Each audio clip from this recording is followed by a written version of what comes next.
Hey, hey, hey.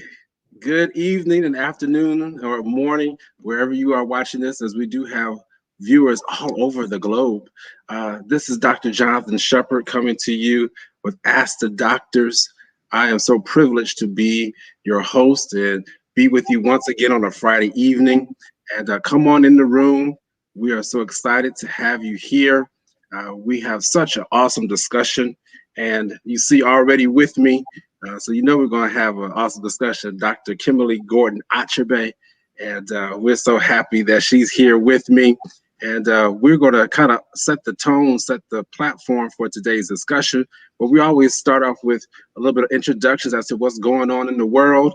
And well, first of all, welcome back, Dr. Kimberly Gordon Achebe. Since the last time you all seen her, she has started a new position. And so, first of all, just welcome and let's tell us about your new position.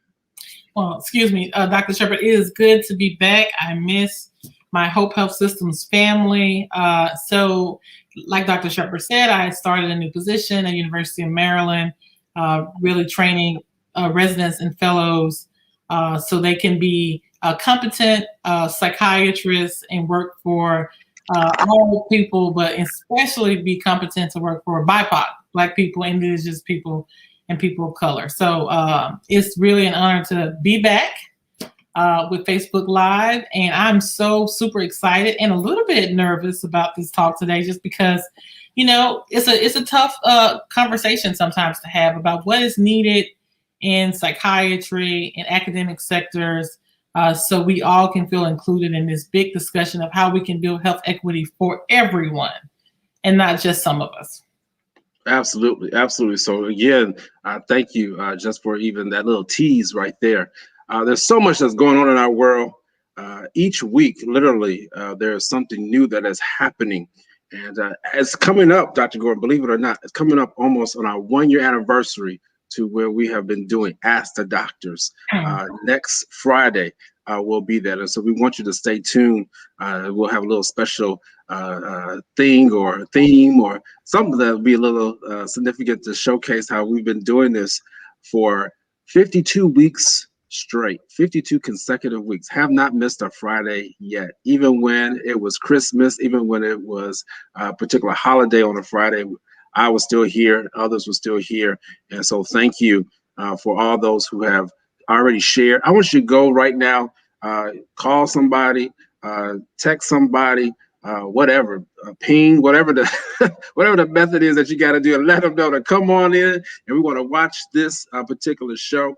Our hearts, Dr. Gordon, before we bring on our guests, our hearts and our prayers go out to the people in Atlanta who were affected by this tragedy. I tell you, racism is real. And we have to recognize that it comes in different forms. Racism doesn't just exist against Black people. There is such thing as racism against other cultures. And sexism is real. And when you merge the two together, oh my God, you get a toxic mix. And so, yes, I just want to just send out my hearts and prayers to all those who were affected by those senseless killings down there in the Atlanta area. I don't know if you want to just comment on that real quick, Dr. Gordon. I mean, where do you start? I mean, just to hear sort of what we've already heard, this individual who would take it upon themselves to go to places where Asian women, you know, where they felt they were protected, and to have that happen is just, it's hard to hear. I had a very visceral reaction, even some tears, looking at the news and just hearing the level of, I guess, disrespect and not supportive leaders. It's discouraging. I think that, you know, with every progress that we make, we see that there's a lot more work that needs to be done. Are you getting feedback, Dr. Shepard? I want to make sure you can hear me clearly. Yes, you're good. You're good. Just a little bit. With every stride we make as a unit, as a collective, as people, these things, it set us back, or it definitely feels like a setback. But I'm really fortunate to have a number of colleagues, particularly in psychiatry, who are taking the lead and saying, we need to do something about this issue and support the trauma that's involved with, youth, women, everyone experiencing these hate crimes, and seeing what's played out in the media and what's playing out in real life. It's a real issue. Yeah, it absolutely is. Absolutely is. I'm sure our guests are going to want to comment even a little bit on that. But just wanted to just kind of set the tone. We're going to have a serious tone, but also one that's going to be uplifting. When you leave this show, as we tried with any show that we broadcast, there should be information, but you also should be filled with inspiration. And it should be something that challenges you. So those are things that should happen. And so in doing so, we just want to acknowledge that. I don't want to prolong anything else today. We're going to be discussing diversity matters in academic psychiatry. But believe me, we're not going to just stay in academic psychiatry. I can tell you that right now. We're going to be covering so many different areas. And so, Dr. Gordon, I'm going to give you the honor and privilege. I have watched this person. Let me just say this before you, but I've watched her from afar, and I have admired her from afar. She's just not hearing this. And so everything that I hear about her is just on point. Just a woman of excellence. And so that is just good, that when other people can speak well of you and you don't even really know the person personally, that is excellent. And so I just want to just put that out there, that you're going to enjoy our guest. You're going to enjoy this episode. So Dr. Gordon, let me just stop right there. Please go ahead. So, it's very little times where I'm like, what should I say about an individual? Because there's so much that needs to be said. And because we have such a prestigious psychiatrist that's on board, I want to read her bio and just kind of give you a little bit more information about her. So Dr. Ayanna Jordan, she's an addiction psychiatrist and assistant professor of psychiatry in the Department of Psychiatry, and also director of social justice and health equity and the health equity curriculum at Yale. She's dedicated in creating spaces and opportunities for more people of color, specifically Black women in academia. And she's had a number of opportunities to engage her community, the Yale community, around research and clinical work and leadership duties and beyond. I met Dr. Ayanna Jordan through the American Psychiatric Association. And even before I met her, her reputation had obviously preceded her. But at that time, she, early career, and we were just all trying to figure these things out. But she has championed a lot of causes for Black psychiatrists and minorities and early career psychiatrists within big organizations, including sitting on the board of trustees for the APA. She's also the new associate program director for Yale Psychiatry Residency Program, which is a large group of 64 physicians providing mental health and addiction services throughout the Yale medical system in the state of Connecticut. She also became medical director of a program for addiction, which is called the Recognizing and Eliminating Disparities in Culturally Informed Healthcare, which we call REACH. So she's reaching out to the communities of color and addressing issues like opioid addiction and, cocaine addiction and many, many other things and disparities that affect people like us. And this money that she received, this grant to do this research, is coming from Substance Abuse and Mental Health Services, what psychiatrists like to call SAMHSA for short. But this conjunction to support this culturally informed practices in addiction is being led with passion. She's a passionate individual who's done so much for our community. And the most important part, I think, is that she is reaching the Black church and engaging organizations that has been marginalized in society in terms of what they can do and the value they bring to medicine. So going back to communities and doing this community participatory research is ideal. She also has a strong presence in the Latino community, Latinx community, in addition to having done some tremendous work with helping us deal with the COVID pandemic and those issues that's related to the COVID pandemic. Last but not least, she is among the top 40 under 40 society in her graduate alma mater, and she's received many, many acknowledgments for her work. So thank you, Dr. Jordan, for joining us. You have already preceded everything. Yes. Yeah. That was like excellence. Now come on now on a Friday night. Dr. Gordon's acting like she don't know me for real. She has led the blueprint to allow me to be who I am, my authentic self. And I said to Dr. Shepherd, he came ready with a fresh fade. I mean, a bald head. I said, you look like you just came from the barbershop. So we are here looking fresh and good for you all on Facebook Live. And I am feeling really excited because it is match day, y'all. And what that means is that we figure out for people who are in training, so they're already have their MDs, but they want to specialize, and they figure out where are they going to go to specialize in medicine for the next 3 to 4 years, right? So we are psychiatrists, and let me tell you, y'all have to put some respect on my shirt. We showed up and showed out. You hear me? Wow. We so tell us. Up and showed out. We have 7 or 8 Black residents out of 16.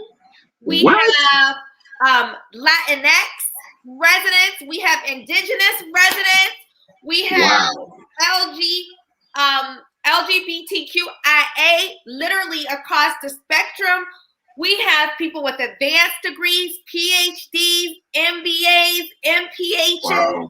We have geographic diversity. We're not just pulling from the Ivy Leagues. We're pulling from, what was called mid-tier, even historically Black colleges and universities. We're not playing, right? Because we know that we can't pursue excellence in medicine unless we have a variety of people at the table. And so if they won't let us at the table, then we make our own table. And that's what we had to do. So I was ready. We are not playing. Wow. Medicine has to really evolve, and we're leading the way on that. And then another thing I just want to say, and then I'll stop talking because I'm excited. I'm here with friends. Yeah, that's right. And Dr. Gordon try to act like they don't know me now. I'm here with That's right. It had me tearing up because I hadn't heard you say that. And so what a awesome compliment to have people speak highly of you even when you're not in a room and say, Ashe, brother, and I thank you for that. And thank you for saying it so I can hear it on this side of consciousness before I transition on. Okay. But I think in all seriousness, one of the things that you said was important in the grounding of the show and thinking about really the assassination of the 8 people in Atlanta on Tuesday and pervasiveness of white supremacy. And when I say white supremacy, just the belief that white is better, white ideals, white cultures, white ideas, right? So really thinking through how does that permeate society to where people are so beholden to whiteness that they think they have the power to murder and kill. And then they have the nerve, the police officer, the police chief, talking about he might have some problems. Well, let me tell you, I'm an addiction psychiatrist. And I deal with people who got all types of issues, but that doesn't beget a murderer. That's right. Call a spade a spade. This was a white supremacist who assassinated 8 people. And we have to be clear about what's happening and really be specific and not tolerating the hate, not tolerating white supremacy because it has negative consequences. Right. Not just in a way that we learn and think, but literally in terms of people feeling empowered to kill. So I think if it's okay, and I don't want to take any time away from the topic, but if we can just take 30 seconds of silence to honor the people that were killed unnecessarily. They are loved ones. And can we honor them? Stand with our Asian brothers and sisters, because I always say none of us are free until we're all free. That's right. That's right. That's right. So I'm just going to put 30 seconds. And if we could just pause, whoever is hearing my voice, let's just pause wherever you are.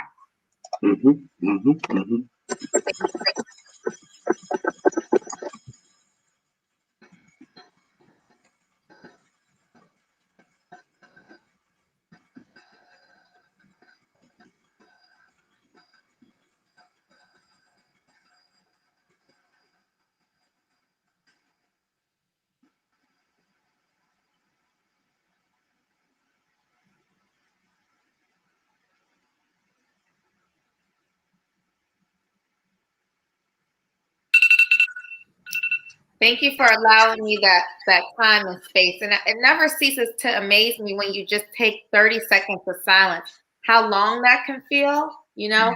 And it brings me in context how for almost 9 minutes, they had their knee on the neck of George Floyd. Right. Come on now.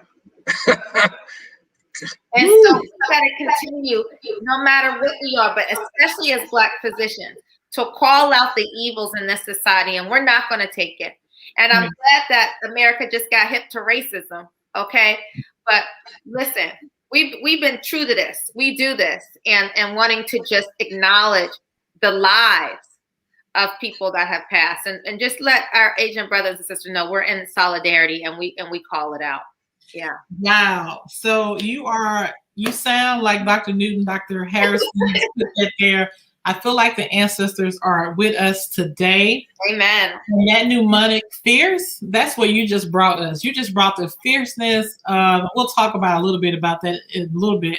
But you just brought the fierceness that is needed to address diversity, inclusion, health equity, and to combat white supremacy. I mean, that is what we're trying to do as individuals who are working in our various sectors in psychiatry.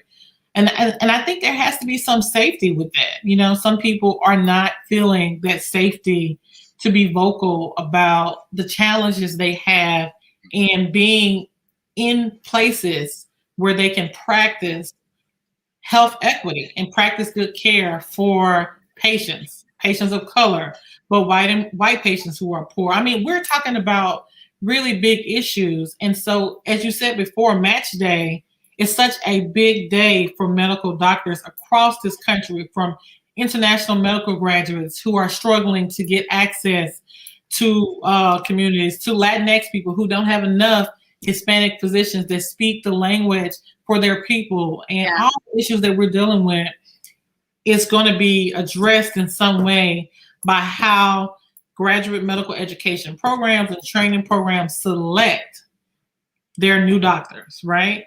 And we're not talking about excluding anyone. We're talking about including everyone, right? And so I'm so delighted that this is March. March is a good month for me because it's my birthday tomorrow. And this is we're going to celebrate, Dr. Kim. We're going to celebrate, and I'm ready. Yeah. Right. But it's also a month where we celebrate women in leadership. Yeah. It's a month where we celebrate Match Day. Yeah. But it's also a month that brings a lot of stress and anxiety to people, mental health, particularly because of COVID. So we're all experiencing that anniversary grief and loss. And many of us have lost loved ones who are not here that would have been here if we had addressed health equity sooner in healthcare, right? Because we understand that some groups are more predisposed to health conditions, not because of any fault of their own, not because they didn't take good care of their health, which is what white supremacists say about Black people not being healthy, or Hispanic and Indigenous people not being healthy, or other people of color not being healthy in the Asian community. Can I just say something, Dr. Kim? And I never want to cut off another Black woman, so I'll ask permission for That's sure. good. You have the floor. But I think that's such a crucial point that you are making, and I just want to underscore it, literally and figuratively, and thinking about the ways in which literature, books, media have really made it seem that there's something about Black folks, something about Indigenous folks, something about persons of color that is inevitably making them more predisposed to COVID. And we know that is not the case, right? So racism, not race, is the cause for why we're seeing these increased amounts of death in these particular communities. And when we can break down racism into different types of racism, I'm always grateful to Dr. Kamara Jones for her blueprint and thinking about that institutionalized racism versus personally mediated racism versus internalized racism, all these different tiers. But at the end of the day, it's the inequities and the social determinants of health, right? The places where we eat, work, play, all of those things, right? The inequities caused by structural racism policies that disproportionately affect people of color. Absolutely. And we have to be very clear about that, because race is indeed a social construct without any biological determinism. So there's nothing about the Black race that makes us more predisposed to getting sick. It is the conditions over generations in which we haven't been able to access clean air and healthy water and be in jobs where we don't have to be the ones cleaning the hospital rooms of the people who have COVID. Those are the reasons why we're dying disproportionately. So the spirit's moving me. That said it, and I just want to underscore that it's racism, not race. And then we can really break it down and see the ways in which structurally that has shown up. And then in medicine, how do we perpetuate that, right? So even physicians, as we deal with Black and Indigenous persons of color, not treating them adequately, diagnosing them with the wrong conditions, and then we wonder why the treatment doesn't work. Not giving them the same amount of time.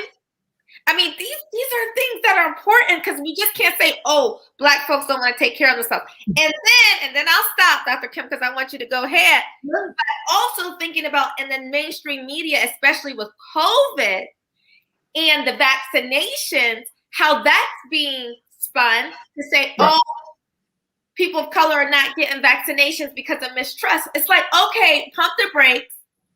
We want to take care of our health, but we need to receive the knowledge and information in a culturally informed way. We need to receive the information in a way that is one from an entrusted advisor. And then when you look at the national polls to see who really is not trying to take the vaccine, it's not us. Who is it? It's middle-aged white men, predominantly Trump supporters. So stop it. How come you're not covering up with the same fierceness? CNN, cover them. Don't keep saying mistrust, mistrust, mistrust for the people of color. We want to take care of ourselves. That's right. So I think that, I want to just say a lot, but I think one revelation that came to me recently was what's the optics? What is the optics around getting the COVID vaccine? We definitely are struggling in health centers to get people access to the vaccine, but then we also have this situation that's happening now that, there's a little hesitancy for people to take the vaccine. And I, as a Black person, can understand the hesitancy, whereas others are saying all these odd and weird things. But one of the things I think is interesting is that if you see the predominant group in a society, when I say the predominant group, I mean white people. If you see the predominant group supporting this myth, this lie that COVID doesn't exist, that COVID is not an issue, right?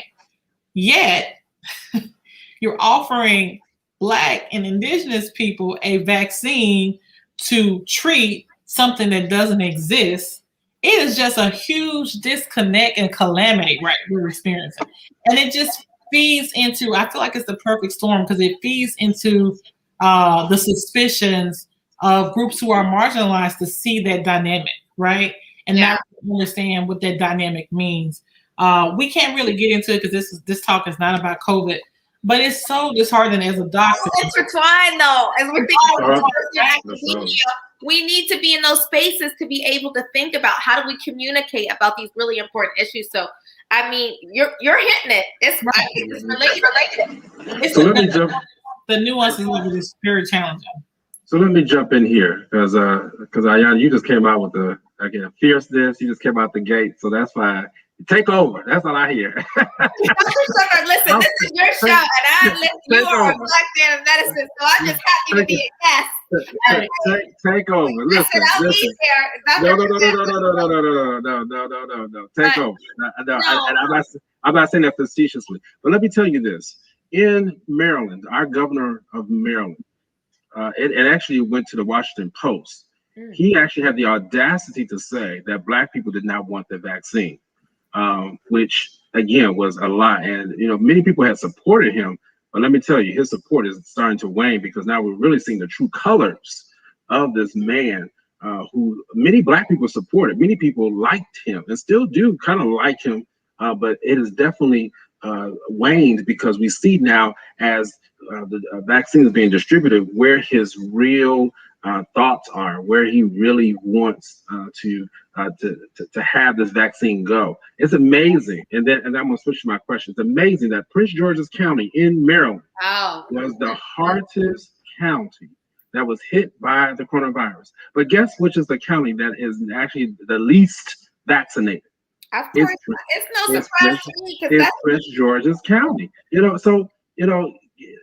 Thank you, Governor Hogan, but I need you to get off your high horse and let's put those words into action and let's go and send it. Now, I know you got a vaccine site over there at Six Flags, but let me tell you, even when you go over there, people are telling me how many hours they have to wait and stuff like that. Well, you can go up here, Baltimore City, or go somewhere further, and you don't have to wait all that time.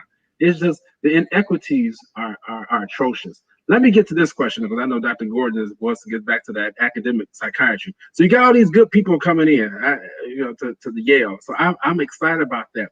But explain to our audience and to me how you gonna teach them, because that's wonderful. We have all this excitement, but they gotta face the reality that when they walk into a Yale, when they walk into a primarily Caucasian institution, that they are not going to be handled in the way in which many of them may want to be handled. And I speak like that because I came and I worked at a primarily white institution. So, so speak to that. I know diversity matters, but I want to hear what you have to say about that. Yeah, so much to say, and I'll try and be brief, but this is important. So if you let me just sit here for a while, I'm gonna park my car and get out and stay for a little bit. Listen. The bottom line is that we have to operate from a framework of racism. That's it. Even in non-predominantly white institutions, we are still socialized in a system where white ideals are still touted as being better than others. So if we come with the understanding that racism is all around us, then we won't be surprised when people are acting ridiculous.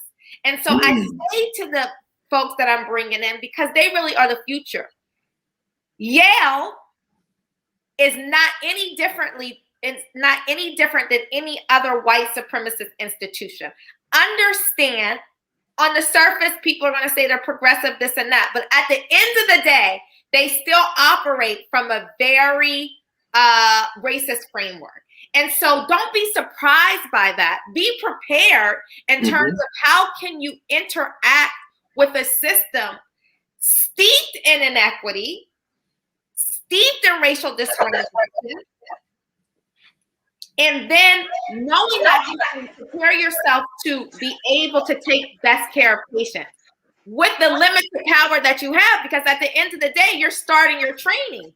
And your primary job is to get out of there with your essential so that you can go on and do good work. So that's what I tell them all. And then if we come with the basis that we have to operate in racism and then have this perspective of an anti-racism framework, that it's an action that you're always going to be fighting against, then that helps people not be shocked and distracted by the pain of racism. You know, oh my gosh, my attending, which is someone like us who are practicing and teaching, we've been doing this for a little while. They treated me this way. And I'm like, well, you are a Black person at a predominantly white institution. Don't be surprised by that. Because they might be unconsciously mad that you made it this far and they not even be aware of it. So just be ready. That's a distraction. At the end of the day, what can you learn to be able to engage with them in a way that helps enlighten them? Mm-hmm. So one of the things that we're very clear about is the social justice and health and equity curriculum. Mm-hmm. I'm the director of that. It is really a labor of love that has been evolving over 10 years. And we say, what's the information that you need operating in this racist framework to eliminate mental health disparities? We don't see that as aspirational, but taking in key concepts like Helena Hansen, #CiteBlackWomen, and Jonathan Metzl. How can we practice partnering with community organizations on a structural level to be able to bring best outcomes? And I'm going to make it plain because people say, Dr. Jordan, what are you talking about? You're talking doctor speak. What I'm talking about is an example like the vaccinations with COVID. Yes. We know, we're not surprised. We know the governor's going to act a fool. Don't be surprised that they're not giving us the vaccine because we already are operating from a understanding that we're functioning in structural racism. So let's prepare for it. How are we going to be ready when the foolishness starts and they don't take our when they're not giving us the vaccines and the white folks are coming from the suburbs into the hood to take our allocations? What are we going to do as physicians to be ready to get those resources to our people? And that's what we teach at Yale. And so through SJHE, we say, collaborate with community organizations who already have the scaffolding to do the work, and we can come into neighborhoods and provide you with the education and give the vaccines ourselves. So we're not waiting on the Rite Aid in the internet, because our people don't have access to the internet at home because that's, again, through structural racism. Most Black folks, at the end of the day, access internet through their smartphones. And you think I'm going to use my minutes? Absolutely not. So how can we partner with communities already to be prepared to go door to door to door to access our folks and give them the information that they need? And there was an awesome example that just happened in New Haven in a predominantly Latinx community called Fairhaven. And the goal is to knock on over 5,000 doors. And let me tell you, over 1,000 doors were knocked on already last Saturday. And our folks were involved in that effort, really by partnering with Latinx organizations in the community that said, what can we do to get our people the information? How can we use patient-centered language, talking in Spanish, being able to break it down to know the COVID is real. Don't believe what they're saying. People are really dying. That's you understand that. What can we do? Do you need cabs? Literally organizing rides so that if we can't give you the vaccine today, can we get a ride to the clinic in your neighborhood so that you can get it? Absolutely. Accessing homebound people. Okay, I get it. You literally can't leave your house, but I'm still going to protect you. Okay, because you're still at risk, because we know, because of structural racism, you're taking care of many generations, your kids and the grandkids. So this is an example of how we have to make it plain, and it's part of our curriculum. In the same way that you need to know how to take care of high blood pressure and check for diabetes and understand people who might be not in touch with reality, understanding how to operationalize structural racism, operationalize structural competency to address structural racism is a tool that you need. So let's not even waste our time pretending like we're not operating a white supremacist framework. We're there. That's right. I'll tell you, some of my colleagues don't like it, but that's what it is. And it's no surprise that we're able to then recruit folks that believe in a social justice mission. And I'm going to tell you, not everybody's on board, but that's okay, because soon we're from another generation now. Now, tell the truth or shame the devil. I'm still looking very fine for my age, but at the end of the day, I'm not Generation Z. Right. So we are going to be the elders at some point, and I hope that I get to reach to be an ancestor. Shout out to Nana, because I know she's here, who passed suddenly, and so we're so grateful that her spirit is with us. But I am feeling very hopeful that this new generation of folks who just match are going to be going in this realm. And we see that, right, Dr. Kim? I want you to talk about what we saw with those red students at Tulane. Right. So, I think I kind of want to go back a little bit. Yeah. So give me just a second. And you've said so much already. It's so rich. But I want to make sure that for those individuals who are still in doubt, that they understand what you're saying. And I also want to make sure that we protect you, our guests. So Dr. Ayanna Jordan is not saying Yale is racist. Dr. Ayanna Jordan is saying that every system in America is racist. Right. We are going with the premise that all systems are racist. Yes. Therefore, we can stop having this conversation about, well, I'm a good person. I have Black friends. And, we have this diversity efforts in our institution. And, look how many people we've recruited. The conversation is not about you as an individual and what you attribute. It is about a system that was designed to keep some people down, some people up. Speak on it. And young people understand that the system is rigged. And white young people understand that it's even rigged against them, right? So that's the message that I think we need to take home, that white people in the predominant group need to understand that even the system is rigged against them. And COVID is not in the same way that it's rigged against us. Right. Well, I'm not understanding it. That's right. Yeah. And COVID is a good example of how you can see how if the system is flawed, it affects everybody. Yeah. And we all are going to be affected by it. And, a lot of young people are talking about climate change, for instance. Do we understand that most of the reasons why we haven't made progression in climate change is because we have racist people who want to stay in a powerful position, that don't want to move certain things forward because they think that it only affects one community more than the other. In reality, climate change affects us all. So that's the way I want us to think about racism, is that it's like climate change. It affects all of us. We can't get rid of it unless we own that the foundation is flawed. And I think Isabel Brookerson did a really good job of kind of understanding that. And we talked about anti-racism framework with Kendi, is understanding that, you know what? Even in systems like historical Black colleges, there is racism going on there, right? It affects us all. Other thing that I thought was, really important about what Dr. Jordan said is how we as a group need to understand that even if some of us are not ready, the next generation is. And so we owe it to them to hold that in our minds, that they're prepared for a new world and we need to actually get ahead. And that's actually affecting diversity efforts across the nation. So you mentioned Tulane. I graduated from Tulane Medical School. I went to residency there. I did fellowship there. All of my mentors for a lot of my career were people who were at Tulane. It's a predominantly white institution.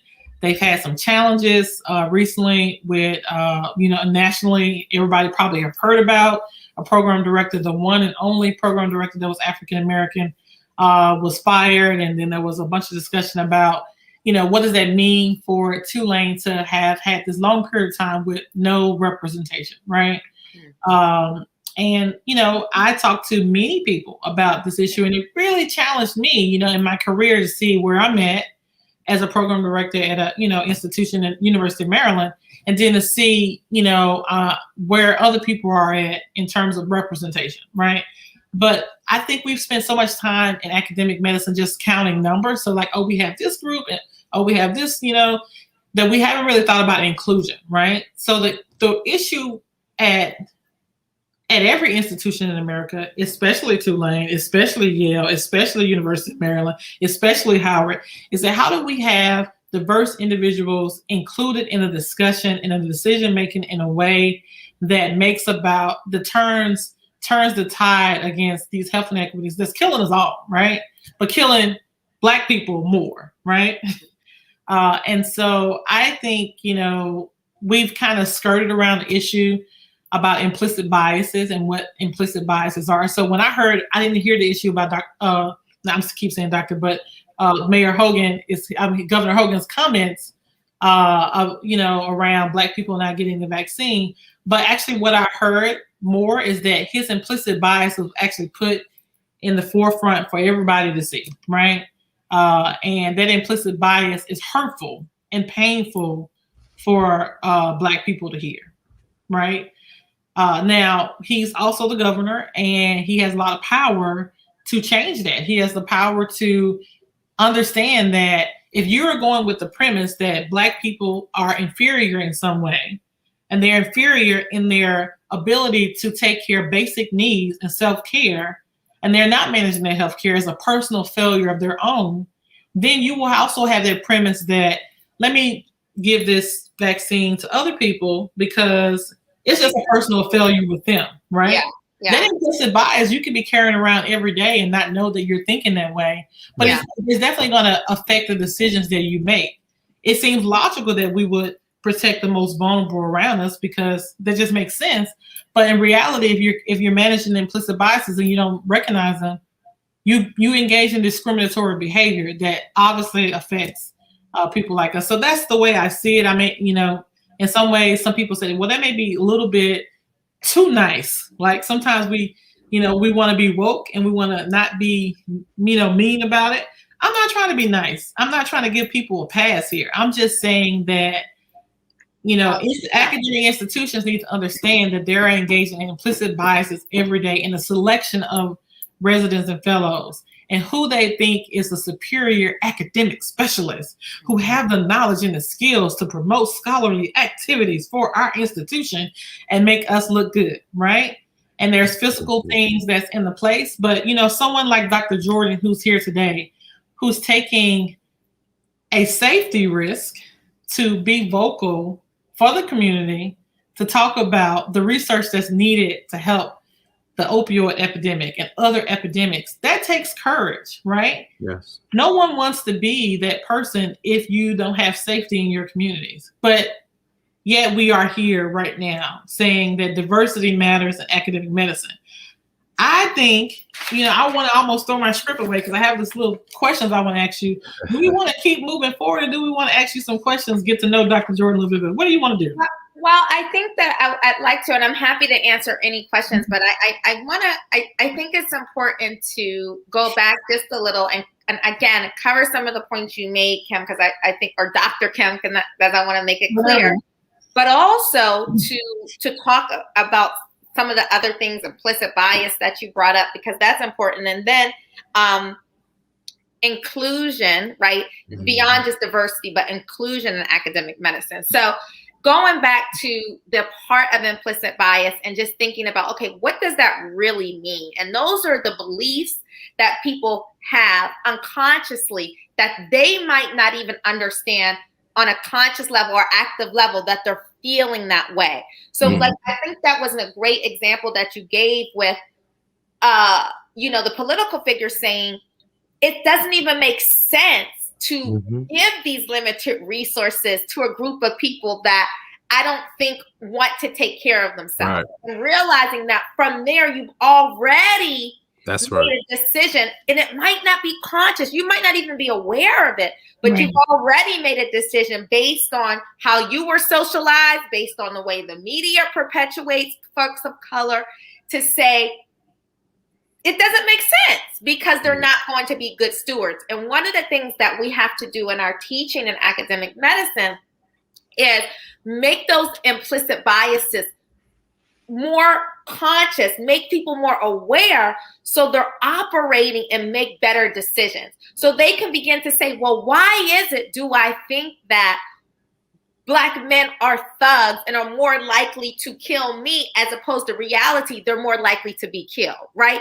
What are these assumptions that need to be tested so that I am making an objective choice? And I think that's really, really important and a point that we have to always go back to because it affects the way we take care of our patients. So again, in teaching the social justice and health equity curriculum, we have a test that was developed at Harvard University called the Implicit Association Test, where you're able to actually have to your awareness, what are your implicit biases, so that you can actively not change them, but be aware of them and change your behavior as a result of them. You know, so that's that. Another thing that I'd like to go back to that I think is important, just to break it down and make sure that we're all on the same page, is the system. And I have to be clear, because I actually don't believe in a safe space. I think that that is another construct based on white supremacy that we as folks of color have adopted, especially people of the African diaspora. We know there is no such thing as safety. Sometimes there's not even physical safety. They're literally shooting us in the streets and getting away from it. Or That's right. even more, shooting us in our homes, in our beds. Go there. Talk about it when we're asleep, okay? So we can't even pretend to participate in this false construct of a safe space because of racism. And what I'm referring to is Breonna Taylor. And I think about her almost weekly because I say, this is a sister who literally was taking care of people during the COVID-19 pandemic. Right.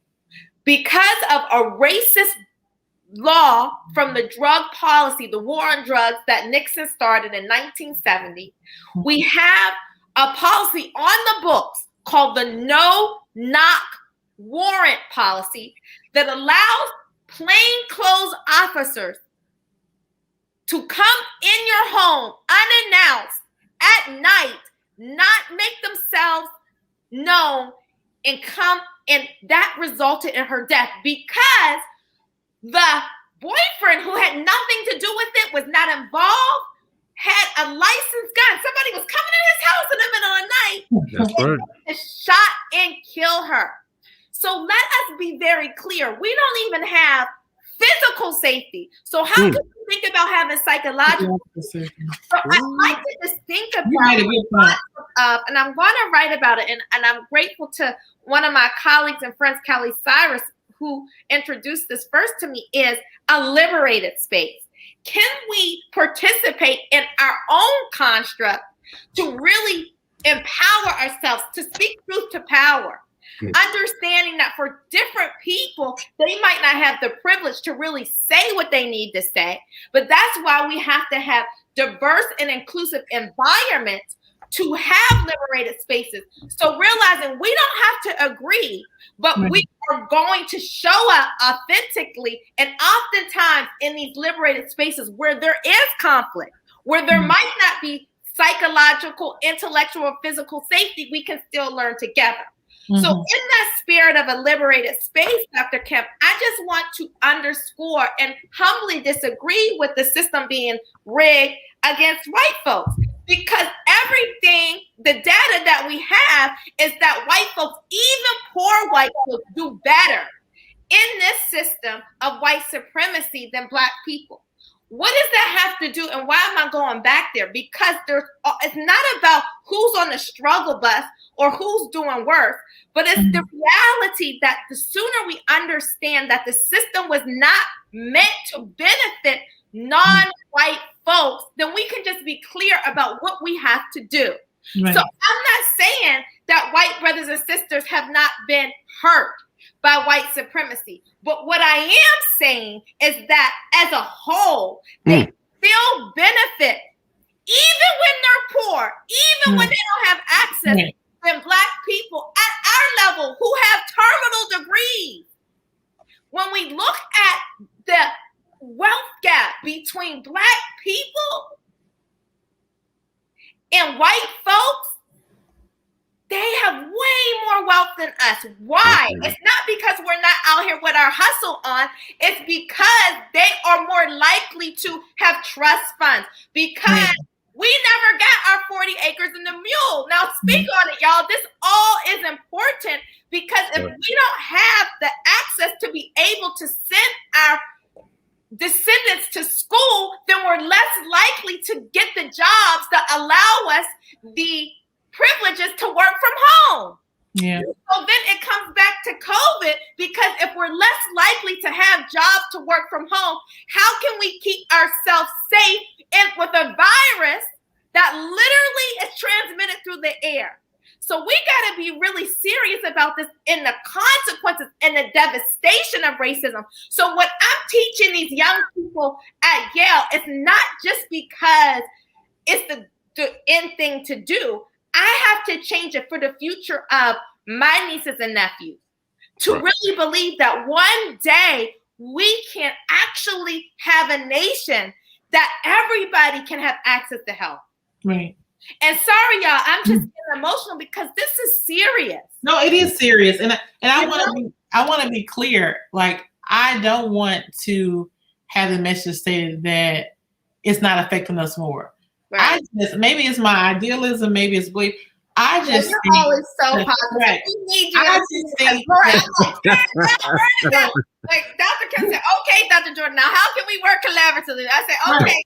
No, but the sickness, to me, the sickness of white supremacy is this idea that, you know, in order for me to have what I need, someone else can't have it. Right. Right. But the reality, the idea of inclusion is that people from diverse backgrounds bring in their unique perspectives. They bring in their authentic self to make better decisions and to make better access for all, right?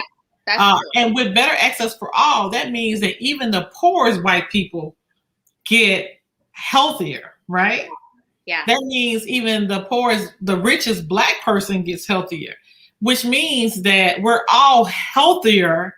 Even if one group is more healthy now because we have, you know, these inequities, the reality is that if all of us was at the table, all of us would be good, and that's a good thing, right? Yeah, no, and that's so right. That's what I'm trying to say here. But it's been perpetuated over generations and generations that we have to have this caste, because the caste protects us so we can have our needs met, and if our needs are met, some other people's needs can't be met, because our needs won't be met. You know, it's like that. It's that vicious cycle. So even people who may feel compassion, not empathy, even some people who may feel some compassion or sympathy for my plight won't act, because in their mind, if they act, it's going to take away their safety. It's going to take away something from them. And then what's going to happen to them? And that idea, you know, is that construct is something that we really do have to address. And I get it. Like, I don't think that that's my problem to fix. Like, I can't change, you know, that thinking, delusional thinking. Right. You know, but I can engage in a discussion around, like what you said. I love the idea of liberated spaces, because you're right. There is no psychological safety with this social factors that we're dealing with. There only can be liberated spaces. And this is a liberated space right now. What Hope Health Systems is doing is so grateful. Thank you. Is giving a liberated space on the airways for. Let me say this. Let me say that. And again, I told you know, our guest today. Again, we're not guests, but I said before this broadcast started, the least amount I talk is wonderful. And I'm just sitting here just learning so much. Let me just say this very quick though. There's so much I want to say, but I won't. But I realize where we are in the show. I want either one of you, and both of you, maybe, I want you to speak to that person who is in that situation right now. They're at that predominantly white institution, or they could be whatever institution, who's struggling with what we're talking about. They're down. They don't see their way out. They have been pushed down. They have been marginalized. I want you to speak to them in this broadcast, because there's people out there who we need to inspire. There are people out there, whatever level that they're at, that we need to show them what ways to be able to maintain and not give up. Because I really believe that that's one of the major reasons why people are starting to, if they don't kill themselves physically, there are other ways that you can commit suicides beyond just taking your physical life. Right. I'm a big believer in that. Yeah. So again, I want you all to speak to that before we conclude. I want to go first because I know Dr. Ayanna Jordan is going to summarize it well, and she probably has more to say than me.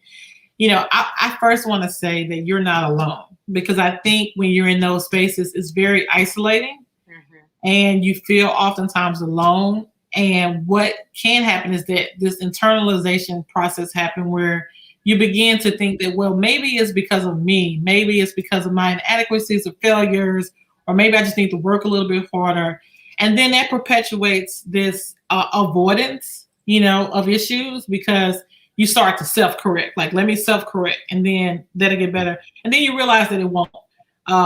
So you're not alone in that. And it really is important for young people to engage in networks, supportive networks, seek out mentorship, seek out sponsorship.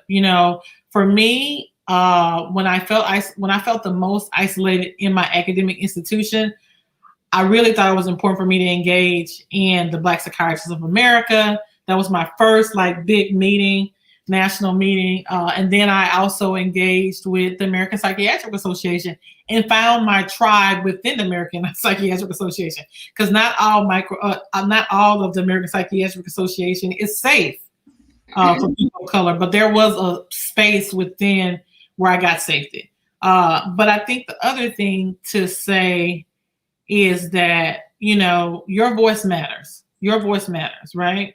You have power, and you're in a position in a way already because of your skill set and what you learned to go out into the world and be effective, And Dr. Jordan mentioned this earlier. We have to get strategic and expect that this is going to happen. It's not like, oh, I'm surprised that this happened to me. You're like, I'm ready. I'm ready for you to say whatever you're about to say, because I expect it. And that way you don't spend energy trying to combat that. It's almost like a counterattack. So instead of being on the defense, let's be on the offense. Amen. Right?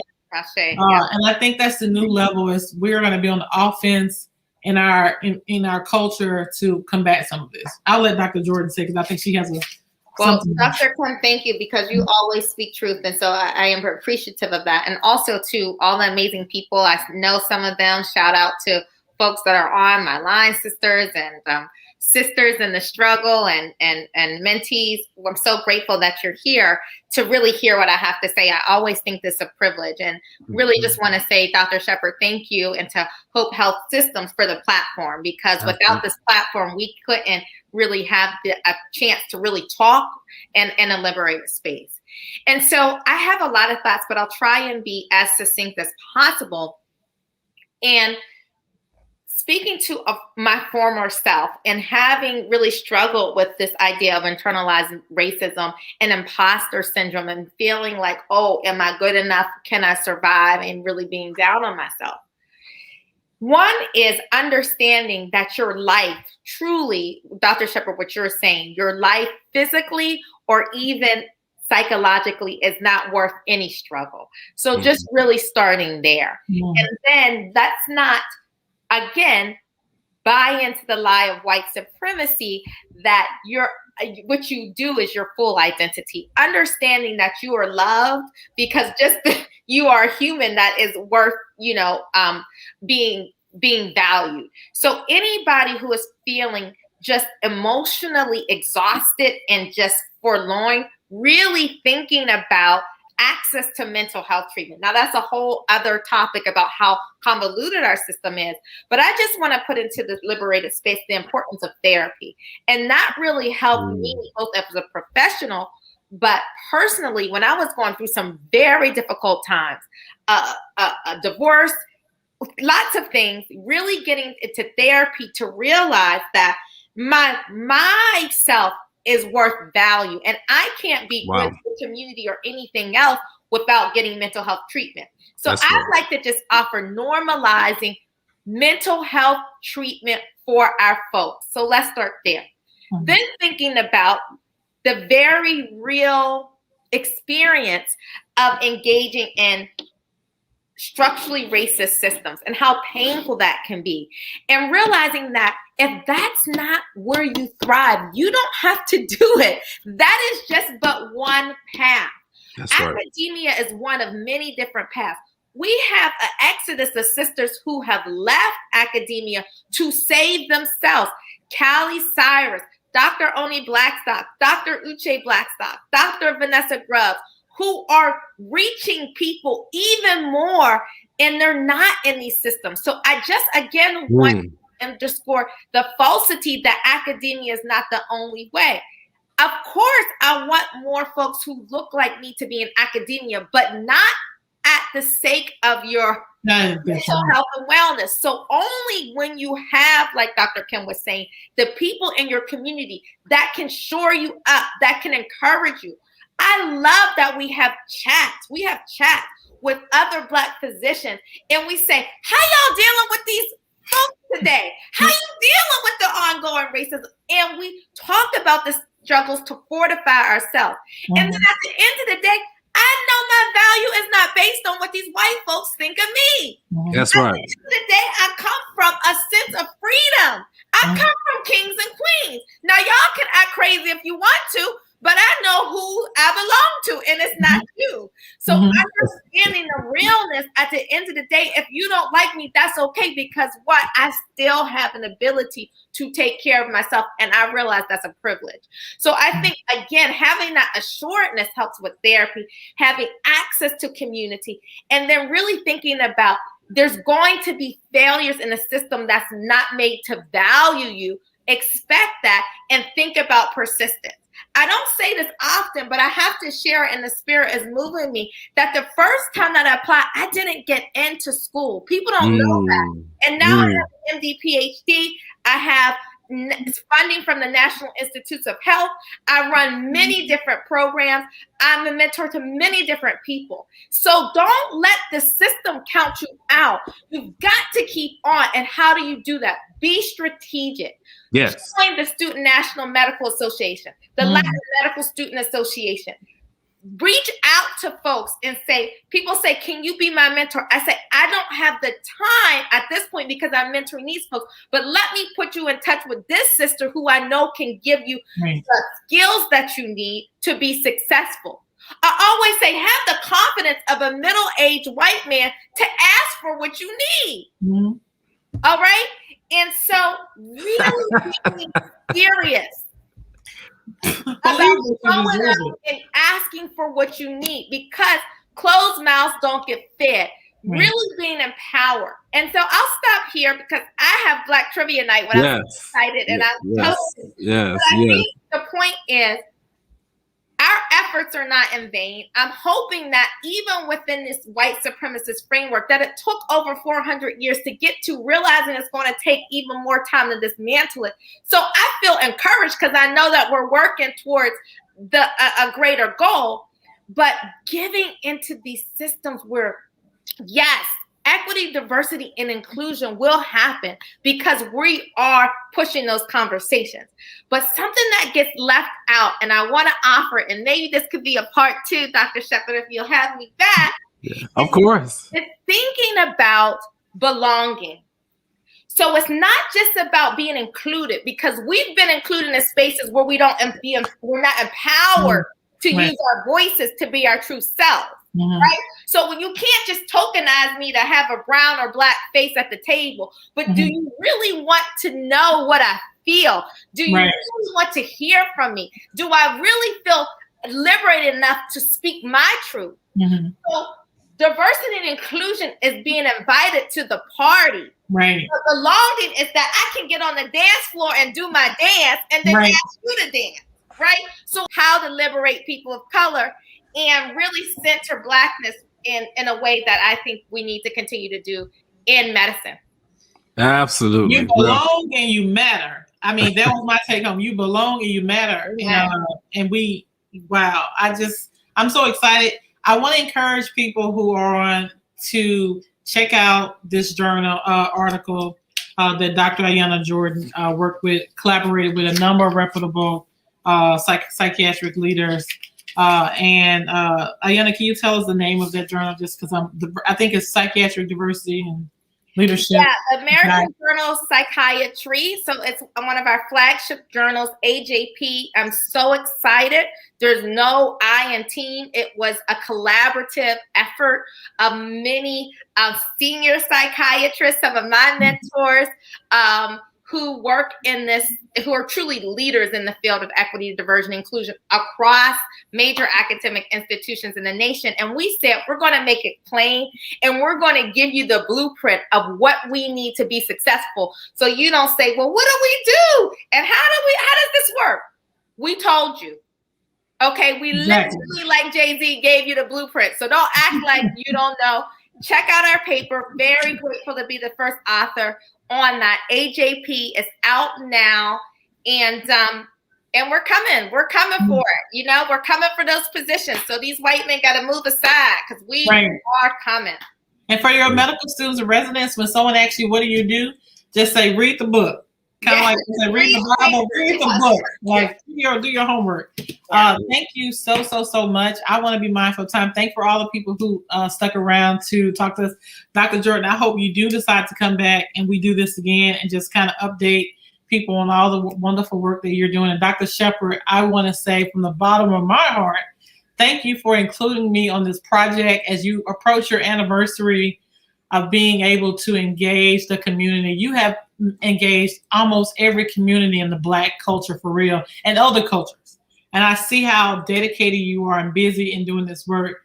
Happy anniversary. When you, as a medical director, chief of a huge organization, could have been sitting in your house just taking care of yourself, you decided to take care of other people in this way. And that is like a big thing you've done. In a year doing it nonstop, every Friday and every other day you do stuff.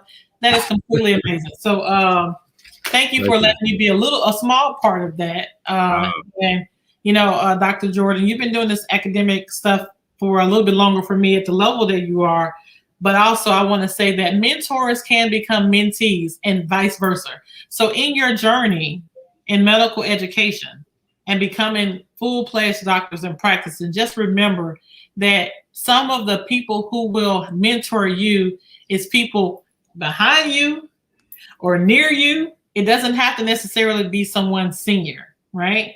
And Dr. Harrison, Dr. Starks, Dr. Ayanna Jordan, Dr. Michelle Durham, those are my mentors, right? In addition to other people. So just remember that peer support is really important. Absolutely. All right. We're going to wrap it up here. You got to go to Black Trivia Night. So let me just close out. No problem. And we know that somebody already said Black Fire. Black Trivia Night is lit. They use the fire emoji. So yeah, so go ahead and join. I just want to say we want to sign off here. Hope Health Systems located in Woodlawn, Maryland, 410-265-8737. That's our intake number.